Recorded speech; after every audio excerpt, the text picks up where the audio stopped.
Hi hello നമസ്കാരം, പുതിയൊരു വീഡിയോയിലേക്ക് സ്വാഗതം. അപ്പോൾ 2022 റിലീസ് ചെയ്തിട്ടുള്ള ഫോണുകളിൽ വാല്യൂ ഫോർ മണി ആയിട്ടുള്ള ഫോണുകൾ നമ്മൾ എടുത്തു കഴിഞ്ഞാൽ കൊടുക്കുന്ന പൈസയ്ക്ക് വെർത്താണ്, മുതലാണ് എന്ന് നമുക്ക് അത്തരത്തിലുള്ള ഒരു ഫോണുകളുടെ ഒരു ലിസ്റ്റ് എടുത്തു കഴിഞ്ഞാൽ അതിൽ വരുന്ന ഒരു ഫോണാണ് റിയൽമിയുടെ 9 Pro Plus എന്ന് പറയുന്നത്. അപ്പോൾ ഈ ഒരു ഫോൺ കഴിഞ്ഞ 2 മാസമായിട്ട് ഞാൻ ഉപയോഗിച്ചുകൊണ്ടിരിക്കുകയാണ്. എന്തൊക്കെയാണ് എൻ്റെ അനുഭവങ്ങൾ, എങ്ങനെയുണ്ട്, 2023 ഈ ഫോൺ എടുക്കാവോ? കാരണം ഓൾറെഡി റിയൽമിയുടെ 10 സീരീസ് 9 സീരീസ് കഴിഞ്ഞു, 10 സീരീസ് ഓൾറെഡി റിലീസ് ചെയ്ത് കഴിഞ്ഞു. ഫോണുകൾ ഇപ്പോൾ ഫ്ലിപ്കാർട്ടിലെല്ലാം അവൈലബിൾ ആണ്. എന്നിരുന്നാലും ഈ ഒരു ഫോൺ ഇപ്പോഴും എടുക്കുന്നത് വേർത്താണോ എന്നുള്ളതാണ് നമ്മൾ ഈ ഒരു വീഡിയോയിൽ നോക്കുന്നത്. നിങ്ങൾ ഈ ചാനൽ ഇതുവരെ സബ്സ്ക്രൈബ് ചെയ്തിട്ടില്ലെങ്കിൽ ചാനലൊന്ന് സബ്സ്ക്രൈബ് ചെയ്താൽ ഞാൻ വളരെ ഹാപ്പി ആയിരിക്കും. ഈ ഒരു നമ്മളിതിൻ്റെ എൻ്റെ ഒരു എക്സ്പീരിയൻസ് പറയണതിൻ്റെ ഒപ്പം തന്നെ ഓരോ ഡിപ്പാർട്ട്മെൻറ്റും നമുക്ക് അതിൻ്റെ സ്പെക്സും അതേപോലെ തന്നെ എൻ്റെ എക്സ്പീരിയൻസ് ആ ഒരു ഡിപ്പാർട്ട്മെൻറ്റിൽ എനിക്ക് തോന്നിയിട്ടുള്ള കാര്യങ്ങൾ എന്താണ് എന്നുള്ളതും കൂടി നമുക്ക് പറഞ്ഞിട്ട് പോവാം. അതായിരിക്കും കുറച്ചും കൂടി. കാരണം ഇതിനെക്കുറിച്ച് ഈ ഒരു ഫോണിൻ്റെ അൺബോക്സിങ്ങോ അല്ലെങ്കിൽ മറ്റ് വീഡിയോസ് ഒന്നും ഞാൻ ചെയ്തിട്ടില്ല.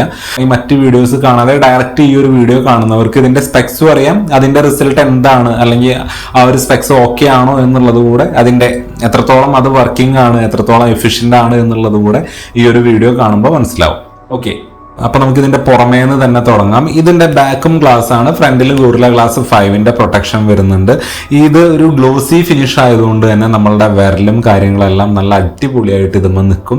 നമുക്ക് ഒരു വെള്ളമോ അല്ലെങ്കിൽ അത്തരത്തിലുള്ള ലിക്വിഡ് എന്തെങ്കിലും എടുത്തുകൊണ്ട് ക്ലീൻ ചെയ്താലാണ് അത് ശരിക്കും നല്ല പോലെ ഉപ്പോട് കൂടിയിട്ടാണല്ലോ നമ്മുടെ വേർപ്പിൽ ഒരു സോഡിയത്തിന്റെ കണ്ടന്റ് ഉണ്ടാവില്ല. അപ്പൊ അത് ശരിക്കും നല്ല ഒട്ടിപ്പിടിച്ചിവിടെ ഇരിക്കും. അപ്പൊ നമുക്കത് എന്തെങ്കിലും ഒരു തുണി കൊണ്ടോ അല്ലെങ്കിൽ വെള്ളം കൊണ്ടോ തുടച്ചാൽ മാത്രമേ അത് പോവുള്ളൂ. നല്ല ഗ്ലോസിയാണ്. ഒരു നെഗറ്റീവ് ഈ ഒരു ബോഡിയിൽ ഈ ഒരു ഫോണിന്റെ ബിൽട്ടിനിൽ വന്നിരിക്കുന്ന ഒരു നെഗറ്റീവാണ് ഇത്.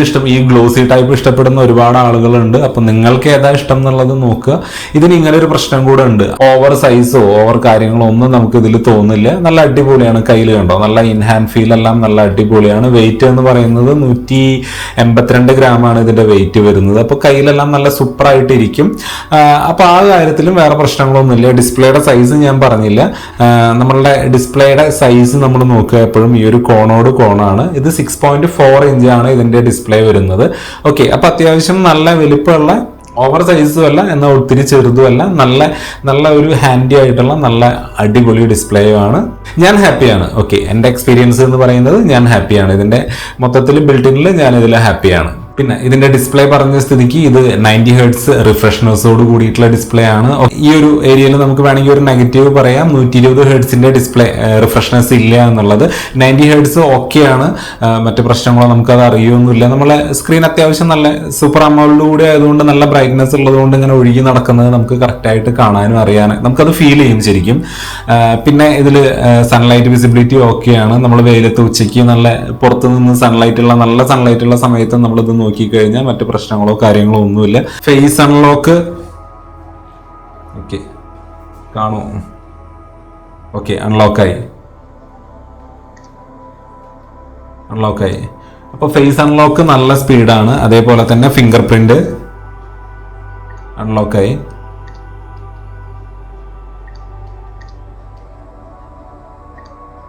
അത് ഓക്കെയാണ്. ഫേസ് അൺലോക്കും അതേപോലെ തന്നെ ഫിംഗർ പ്രിന്റും നല്ല സൂപ്പറായിട്ട് നല്ല സ്പീഡായിട്ട് അടിപൊളിയായിട്ട് ഇത് വർക്ക് ചെയ്യുന്നുണ്ട്.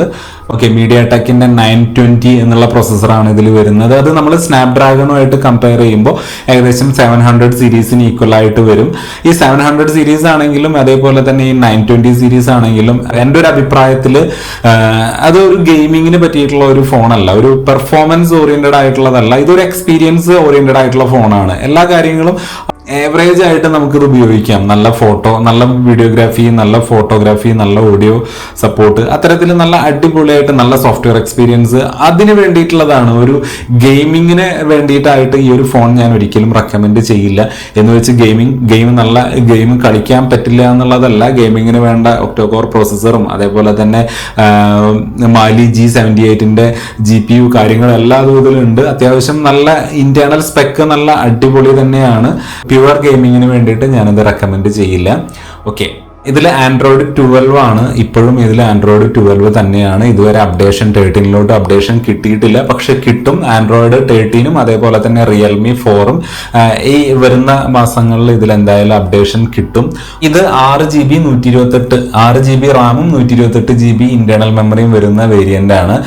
അതുകൂടാതെ 8GB 128GB ഇന്റേണൽ മെമ്മറി, അതേപോലെ തന്നെ 8GB 256GB internal memory, 8GB Ram 256GB internal memory വരുന്ന അങ്ങനെ 3 വേരിയന്റ് ആണുള്ളത്. ഓക്കെ, അപ്പൊ അതിൽ നിങ്ങൾക്ക് എന്താണ് എന്നുള്ളത്, ഏതാണ് നിങ്ങൾക്ക് സ്യൂട്ട് ചെയ്യാന്നുള്ളത് ഞാൻ ഇതിന് മുന്നത്തെ വീഡിയോയിൽ പറഞ്ഞിട്ടുണ്ടായിരുന്നു. ഞാൻ ഒരിക്കലും ഫോണിൽ ഡാറ്റ ഒത്തിരി കീപ്പ് ചെയ്യുന്ന ഒരാളല്ല.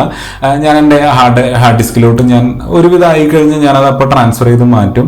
ഓക്കെ, അപ്പൊ എന്നെ സംബന്ധിച്ചിടത്തോളം 6GB 128GB ഇന്റേണൽ മെമ്മറി എന്ന് പറയുന്നത്, 6GB Ram 128GB internal memory എന്ന് പറയുന്നത് എന്നെ സംബന്ധിച്ചിടത്തോളം സഫീഷ്യന്റ് ആണ്. യാതൊരു പ്രശ്നം ആ ഒരു കാര്യത്തിൽ വരുന്നില്ല.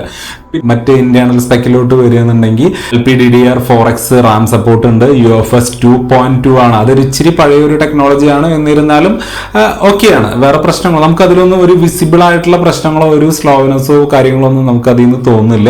ഫയൽ ട്രാൻസ്ഫറിങ് എല്ലാം നല്ല അടിപൊളിയായിട്ട് നല്ല സ്പീഡായിട്ട് നമുക്കിതിൽ നടക്കുന്നുണ്ട്. ഓക്കെ, ഇനി ഇതിന്റെ ഏറ്റവും ഇമ്പോർട്ടന്റ് ആയിട്ടുള്ള ഒരു സംഭവം എന്ന് പറഞ്ഞു കഴിഞ്ഞാൽ ഇതിന്റെ ക്യാമറയാണ്. സോണിയുടെ IMX766 എന്നുള്ള സെൻസറാണ്, 50 മെഗാ പിക്സൽ ക്യാമറ. ഓക്കെ, ഞാൻ പറയാം, ട്രിപ്പിൾ ക്യാമറ സെറ്റപ്പ് ആണ് ഇവിടെ വരുന്നത്. 50 മെഗാ പിക്സലിന്റെ മെയിൻ ക്യാമറ, 8 മെഗാ പിക്സലിന്റെ അൾട്രാ വൈഡ്, അതേപോലെ തന്നെ 2 മെഗാ പിക്സലിന്റെ macro sensor.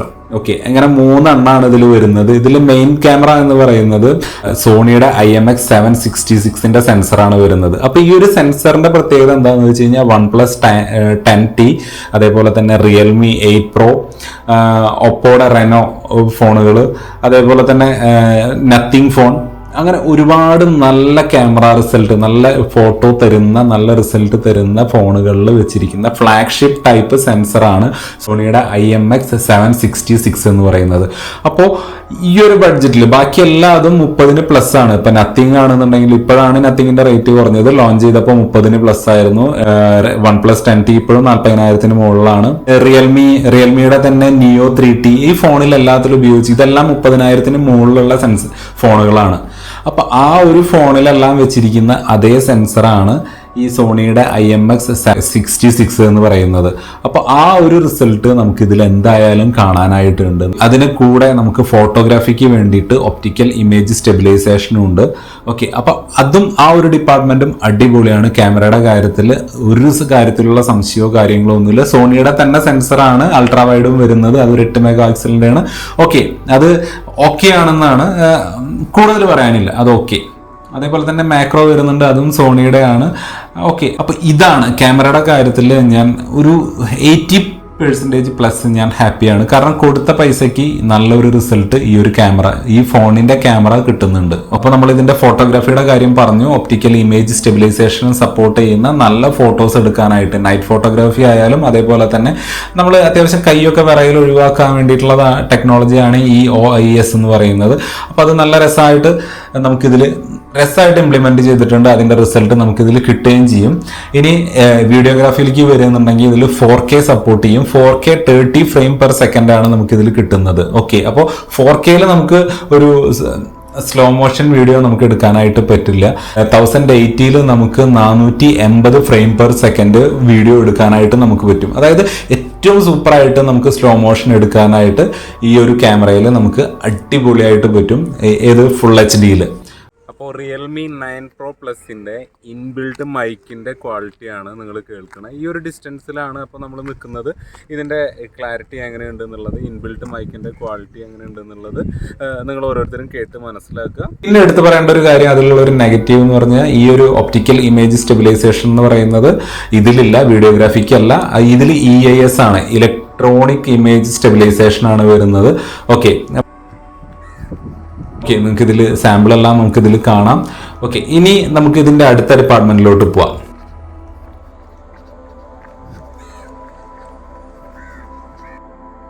Realme 9 Pro പ്ലസിന്റെ selfie images ആണ് നിങ്ങൾ കാണുന്നത്. എങ്ങനെയുണ്ട് എന്നുള്ളത് നോക്കുക. അത്യാവശ്യം നല്ല ലൈറ്റുള്ള സ്ഥലമാണ്.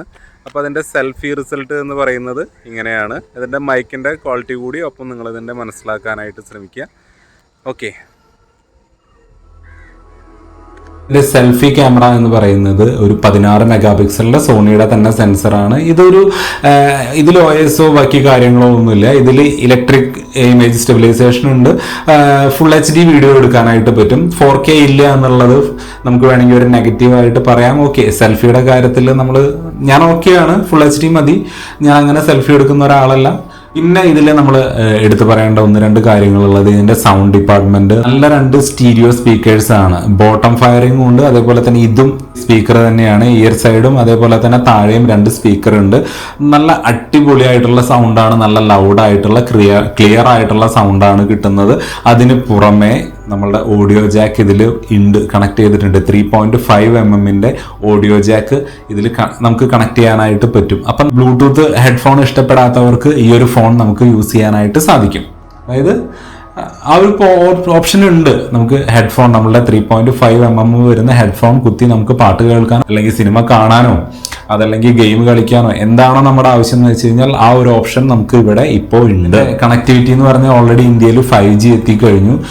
ഞാൻ മനസ്സിലാക്കിയെടുത്തോളം ഇതിൽ 13 ബാൻഡ് 5G സപ്പോർട്ട് ചെയ്യും എന്നുള്ളതാണ്. ഞാൻ വേറെ എവിടെയോ വായിച്ചു ഇതിലാകെ 3 ബാൻഡോ 4 ബാൻഡോ സപ്പോർട്ട് ചെയ്യുള്ളൂ എന്ന്. എന്നിരുന്നാലും ഈ ഒരു 4 ബാൻഡിൽ ഇന്ത്യയിൽ സപ്പോർട്ട് ചെയ്യുന്ന ബാൻഡ് ഉണ്ട്. അപ്പോൾ ആ ഒരു കാര്യത്തിൽ പ്രശ്നങ്ങളോ കാര്യങ്ങളോ ഒന്നുമില്ല. ഇനി ഇതിന്റെ വൈഫൈയിലോട്ട് വരികയാണെങ്കിൽ Wi-Fi 6 ആണ്. അപ്പോൾ ആ ഒരു Wi-Fi 6 നമുക്ക് വൈഫൈ കോളിങ്ങും ബാക്കി കാര്യങ്ങളെല്ലാം അതുകൊണ്ട് ബ്ലൂടൂത്ത് 5.2 ആണ്. NFC കാര്യങ്ങളെല്ലാം അതുകൊണ്ട് ഓക്കെ. അപ്പൊ അത്യാവശ്യം നമ്മളുടെ കണക്ടിവിറ്റിയുടെ സൈഡ് നോക്കുകയാണെങ്കിൽ നമുക്ക് അത്യാവശ്യം റിക്വയർമെന്റ്. IR ബ്ലാസ്റ്റർ ഇല്ല, ഇൻഫ്രാറെഡ് ഇതിലില്ല. എന്നെ സംബന്ധിച്ചിടത്തോളം ഇത്രയും കാര്യങ്ങൾ 5G ഉണ്ട്, വൈഫൈ ലേറ്റസ്റ്റ് ആണ്, അതേപോലെ തന്നെ ബ്ലൂടൂത്ത് ഓൾമോസ്റ്റ് ലേറ്റസ്റ്റ് ആണ്. അത്യാവശ്യം നമുക്ക് പ്രാക്ടിക്കൽ ലൈഫിൽ അറിയാവുന്ന നെഗറ്റീവ്സോ സ്ലോനെസ്സോ ഒന്നും ഇതിലില്ല. ആ ഒരു സൈഡ്, ആ ഒരു ഡിപ്പാർട്ട്മെന്റ്, കണക്ടിവിറ്റി ഡിപ്പാർട്ട്മെന്റും ഞാൻ 100% ഹാപ്പിയാണ്. ഇതിൽ എടുത്തു പറയേണ്ട 1-2 കാര്യങ്ങളുണ്ട്. ഇതിലുള്ള സെൻസറുകൾ നമ്മൾ 1-2 കാര്യങ്ങൾ എടുത്ത് പറയേണ്ടത്, ഈ ഒരു ഫിംഗർ പ്രിന്റ് ഉണ്ടല്ലോ, ഇത് നമ്മളുടെ ഹാർട്ട് റേറ്റ് കൂടെയാണ്. ഇതിൽ നമ്മളുടെ ഹാർട്ട് റേറ്റ്, ഈ ഒരു സെൻസർ, ഈ ഒരു ഫിംഗർ പ്രിന്റ് എന്ന് പറയുന്നത് നമ്മളുടെ ഹാർട്ട് റേറ്റ് സെൻസ് ചെയ്യാനും കൂടിയുള്ള ഒരു ഫിംഗർ പ്രിന്റ് ആണ് ഇത്. അപ്പോൾ നമുക്ക് സെപ്പറേറ്റ് ഒരു വാച്ചോ സ്മാർട്ട് വാച്ചോ കാര്യങ്ങളോ ഒന്നും വേണ്ട. ഓൾമോസ്റ്റ് ഈക്വൽ ടു അക്യുറേറ്റ് ആയിരിക്കും. അല്ലാതെ അത് എപ്പോഴും അക്യുറേറ്റ് കറക്റ്റ് ഒരു റിസൾട്ട്, ആക്ച്വൽ ആയിട്ടുള്ള റിസൾട്ട് ആയിരിക്കില്ല തരിക. ഇതെല്ലാം ഒരു ജിമിക്കാണ്. നമുക്ക് എന്താ പറയാ, ഒരു ഫോൺ കൊടുക്കുന്ന പൈസക്ക് ഉണ്ട്, ഇത്രയും ഫീച്ചേഴ്സ് ഉണ്ട് എന്നുള്ളത് കാണിക്കാനായിട്ട് കുത്തി നിറച്ച് വെച്ചിരിക്കുന്നതാണ്. ഒരിക്കലും ഹാർട്ട് റേറ്റ് നിങ്ങൾക്ക് അങ്ങനെ കുറവ് തോന്നുന്നുണ്ട്, കൂടുതൽ തോന്നുന്നുണ്ടെങ്കിൽ ഇമ്മീഡിയറ്റ് ആയിട്ട് നിങ്ങളൊരു മെഡിക്കൽ സപ്പോർട്ട് എടുക്കുക. ഇതിനെ ട്രസ്റ്റ് ചെയ്തുകൊണ്ടിരിക്കരുത്. ഓക്കെ, ഇതിൽ വൈബ്രേഷന് വേണ്ടിയിട്ടുള്ള ആ ഒരു നമ്മൾ ടൈപ്പ് ചെയ്യുമ്പോഴും നമ്മളുടെ ഹാപ്റ്റിക് ഫീഡ്ബാക്ക് ഉണ്ടല്ലോ, അതിന് വേണ്ടിയിട്ട് എക്സ് ആക്സിസ് ലീനിയർ മോട്ടറാണ് ഇതിൽ കൊടുത്തിരിക്കുന്നത്. അപ്പം നല്ലൊരു വൈബ്രേഷൻ ഫീഡ്ബാക്ക് ഞാൻ വൈബ്രേഷൻ ഓഫ് ചെയ്തിട്ടാണ്. പക്ഷെ ഞാൻ ഇതിൽ 1-2 ദിവസം ഞാനിങ്ങനെ വൈബ്രേഷൻ ഓൺ ചെയ്തിട്ട് ടൈപ്പ് ചെയ്യാനും ചാറ്റ് ചെയ്യാനൊക്കെ ഇങ്ങനെ ടൈപ്പിംഗ് ഒക്കെ നോക്കി. നല്ല രസമാണ് കേട്ടോ. ആ ഒരു റിതം നല്ല രസമായിട്ട് നമുക്കത് ടൈപ്പ് ചെയ്യുമ്പോൾ ഫീൽ ചെയ്യും. അപ്പോൾ നല്ല വൈബ്രേഷൻ ഇഷ്ടപ്പെടുന്നവർക്കും നല്ലൊരു റിസൾട്ട് തരുന്ന, നല്ലൊരു വൈബ്രേഷൻ ഫീഡ്ബാക്ക് തരുന്ന ഒരു ഫോൺ തന്നെയാണ് ഇത്. ഇനി ഇതിന്റെ ബാറ്ററിയിലോട്ട് വരികയാണെന്നുണ്ടെങ്കിൽ 4500 mAh ബാറ്ററിയാണ്. ഒരു ദിവസത്തെ യൂസിന് ഇത് സഫീഷ്യന്റ് ആണ്, അടിപൊളിയാണ്. ഒരു തരത്തിലുള്ള പ്രശ്നങ്ങളൊന്നുമില്ല. ഞാനത് ഒരുപാട് ഹെവി ആയിട്ട് യൂസ് ചെയ്ത് കഴിഞ്ഞാൽ, അതായത് ഇപ്പോൾ ഓഫീസിലത്തെ ആവശ്യത്തിന് കോൺഫറൻസ് കാര്യങ്ങളല്ലാതെ നമ്മളുടെ മൈക്രോസോഫ്റ്റ് ടീം കാര്യങ്ങളല്ലാതെ ഒരു 2 മണിക്കൂറൊക്കെ ഉപയോഗിച്ചു. അത്യാവശ്യം കോളും കാര്യങ്ങളെല്ലാം വന്നു കഴിഞ്ഞാൽ നമ്മൾ വീടെത്തുമ്പോഴേക്കും ഒരു 10% താഴെ, വൈകുന്നേരം ഒരു 8 മണിയാകുമ്പോഴേക്കും 10% താഴെ ബാക്കി ഉണ്ടാവുള്ളൂ. അതല്ലാത്ത പക്ഷം normal call, WhatsApp, data full time wifi connected ആയിരുന്നാൽ പോലും 30 മുതൽ 50% വരെ ചാർജ് ഇതിൽ ബാലൻസ് ഉണ്ടാവാറുണ്ട് എല്ലാ ദിവസവും. ഓക്കെ, അപ്പൊ ബാറ്ററിയുടെ ഡിപ്പാർട്ട്മെന്റിൽ ചാർജ് നിൽക്കുന്ന കാര്യത്തിൽ ഞാൻ ഹാപ്പിയാണ്. ഇനി 60 വാട്ടിന്റെ സൂപ്പർ ഡാർട്ട് ചാർജർ, അതായത് സൂപ്പർ ചാർജ്, നല്ല സൂപ്പർ ഫാസ്റ്റ് ചാർജിങ് ടെക്നോളജി ഇതിലുണ്ട്. അതായത് 0 to 100% എത്താനായിട്ട് കമ്പനി അവകാശപ്പെടുന്നത് 40-45 മിനിറ്റ് ആണ്. അപ്പൊ നമുക്ക് ഒരു 50% ചാർജ് ആവാനൊക്കെ ഒരു 10 മിനിറ്റോ 15 മിനിറ്റോ കുത്തിയിട്ട് ചാർജ് ചെയ്ത് കഴിഞ്ഞാൽ നമ്മളുടെ 50% 60% ഈസി ആയിട്ട് ഇതിൽ ചാർജ് ആവും. ഓക്കെ, അപ്പൊ ചാർജിങ്ങിന്റെ ബാറ്ററിയുടെ ഡിപ്പാർട്ട്മെന്റിൽ ഒരു തരത്തിലുള്ള കംപ്ലൈന്റോ ഒരു തരത്തിലുള്ള പരാതിയോ ഇല്ല. 100% ഞാൻ ഹാപ്പിയാണ്. ഇനി ഇപ്പോൾ എനിക്ക് തോന്നുന്നു ഞാൻ ഒരുവിധം എല്ലാ പോയിന്റുകളും കവർ ചെയ്തിട്ടുണ്ടെന്ന് തോന്നുന്നു. Gaming, camera, display, battery, processor, ഒരുവിധം കാര്യങ്ങളെല്ലാം ഞാൻ കവർ ചെയ്തിട്ടുണ്ടെന്ന് തോന്നുന്നു. ഞാൻ പറഞ്ഞ പോലെ ഫേസ് അൺലോക്ക്, അതേപോലെ തന്നെ ഫിംഗർ പ്രിന്റ്, അതെല്ലാം അത്യാവശ്യം നല്ല സ്പീഡാണ്. അതിലൊന്നും ഒരു പ്രശ്നം ഇപ്പോഴും ഇല്ല. ഇനി നമ്മളിത് റിയൽമി 10 സീരീസുമായിട്ട് കമ്പയർ ചെയ്യുകയാണെങ്കിൽ, ഇപ്പം ലേറ്റസ്റ്റ് 2023 റിലീസായിട്ടുള്ള 10 സീരീസുമായിട്ട് കമ്പയർ ചെയ്യുകയാണെങ്കിൽ എങ്ങനെ ഉണ്ടെന്ന് ചോദിച്ചു കഴിഞ്ഞാൽ, ശരിക്കും 10 സീരീസ് ഡൗൺ ഗ്രേഡ് ചെയ്യാണ്. 9 പ്രോനെ വെച്ച് നോക്കുമ്പോൾ ഡൗൺ ചെയ്തിരിക്കുന്നത്. ഡിസ്പ്ലേ നല്ല ഡിസ്പ്ലേ ആക്കി എന്നുള്ളതല്ലാതെ ഇതിലെ ഓഡിയോ ജാക്ക് എടുത്ത് കളഞ്ഞു, ഒപ്റ്റിക്കൽ ഇമേജ് സ്റ്റെബിലൈസേഷൻ എടുത്ത് കളഞ്ഞു. അത്തരത്തിലുള്ള നല്ല യൂസ്ഫുൾ ആയിട്ടുള്ള ഒരുപാട് ടെക്നോളജികൾ, ഒരുപാട് നല്ല ഫീച്ചേഴ്സ് എടുത്ത് കളഞ്ഞുകൊണ്ടാണ് പുതിയ ഒരു സീരീസ് വന്നിരിക്കുന്നത്, 10 സീരീസ് വന്നിരിക്കുന്നത്. അപ്പോൾ ഇപ്പോഴും എൻ്റെ അടുത്ത് 10 സീരീസ് എടുക്കണോ അല്ലെങ്കിൽ 9 സീരീസ് എടുക്കണോ എന്ന് ചോദിച്ചു കഴിഞ്ഞാൽ ഞാൻ 100% ഞാൻ റെക്കമെൻഡ് ചെയ്യാൻ പോകുന്നത് റിയൽമി 9 Pro Plus ആണ്. അപ്പോൾ ഇതാണ് ഈ ഒരു 2 മാസത്തെ എൻ്റെ എക്സ്പീരിയൻസ് എന്ന് പറയുന്നത്. ഒരുവിധം എല്ലാ പോയിന്റും ഞാൻ കവർ ചെയ്തിട്ടുണ്ട്. എന്തെങ്കിലും കൂടുതൽ ഈ ഒരു ഫോണിനെ കുറിച്ച് നിങ്ങൾക്ക് അറിയണം എന്നുണ്ടെങ്കിൽ കമൻ്റായിട്ട് രേഖപ്പെടുത്തുക. ഇനി ഞാൻ ഈ ഒരു ഫോൺ വാങ്ങിയത് ഫ്ലിപ്കാർട്ടിൽ നിന്നാണ്. ഫ്ലിപ്കാർട്ടിൽ നിന്ന് എനിക്ക് വാങ്ങിയത്, ഞാൻ ഓഫർ ടൈമിൽ വാങ്ങിയത് കൊണ്ട് തന്നെ 20,500 രൂപയ്ക്കാണ് എനിക്കിത് കിട്ടിയത്. കാർഡ് ഓഫറും ബാക്കി എല്ലാ ഓഫറും കഴിഞ്ഞിട്ട് 20,500 രൂപയ്ക്കാണ് ഇത് കിട്ടിയത്. ഓക്കെ, ഇനി ഇതിൻ്റെ കളർ ഞാൻ പറയുകയാണെന്നുണ്ടെങ്കിൽ ഇത് കൂടാതെ 2 കളർ കൂടെ അവൈലബിൾ ആണ്. അറോറ ഗ്രീനും അതേപോലെ തന്നെ സൺറൈസ് ബ്ലൂ, അങ്ങനെ അതുകൂടാതെ ഈ ഒരു ബ്ലാക്കും. ഇങ്ങനെ 3 കളറിലാണ് ഈ ഒരു ഡിവൈസ് അവൈലബിൾ ആയിട്ടുള്ളത്. എനിക്ക് ഏറ്റവും ഇച്ചിരി സ്റ്റാൻഡേർഡ് ആയിട്ടും ഇച്ചിരി നല്ല രസമായിട്ട് തോന്നിയിട്ടുള്ളതും ഒരു പ്രീമിയം ഫീൽ തരുന്നത് ഈ ഒരു ബ്ലാക്ക് കളർ തന്നെയാണ്. മറ്റേത് എന്തോ ഒരു പൂരപ്പറമ്പിൽ ലൈറ്റ് ഇട്ട പോലത്തെ ഒരു ഫീൽ എനിക്ക് തോന്നി. ഓക്കെ, വട്ടവർ, എൻ്റെ ഫീലിങ്സ് ആർക്കും വിഷമം തോന്നി. ഈ ഒരു വീഡിയോയിൽ ഇത്ര മാത്രം. അടുത്തൊരു വീഡിയോ ആയിട്ട് വീണ്ടും വരാം. അതിനു മുന്നേ നിങ്ങൾ ഈ ഒരു ചാനൽ ഇതുവരെ സബ്സ്ക്രൈബ് ചെയ്തിട്ടില്ലെങ്കിൽ ആ ബട്ടൺ ഒന്ന് അമർത്തി വെക്കുക. ബെല്ലൈക്കൺ അമർത്തണം എന്ന് ഞാൻ പറയുന്നില്ല, കാരണം ഓക്കെ, എൻ്റെ ആവശ്യം സബ്സ്ക്രിപ്ഷൻ കൂടുക എന്നുള്ളതാണ്. ഇപ്പോഴത്തേക്ക് എൻ്റെ ആവശ്യം എന്ന് പറയുന്നത് സബ്സ്ക്രിപ്ഷൻ കൂടുക എന്നുള്ളതാണ്. ഓക്കെ, അപ്പോൾ അത്രമാത്രം. Thank you.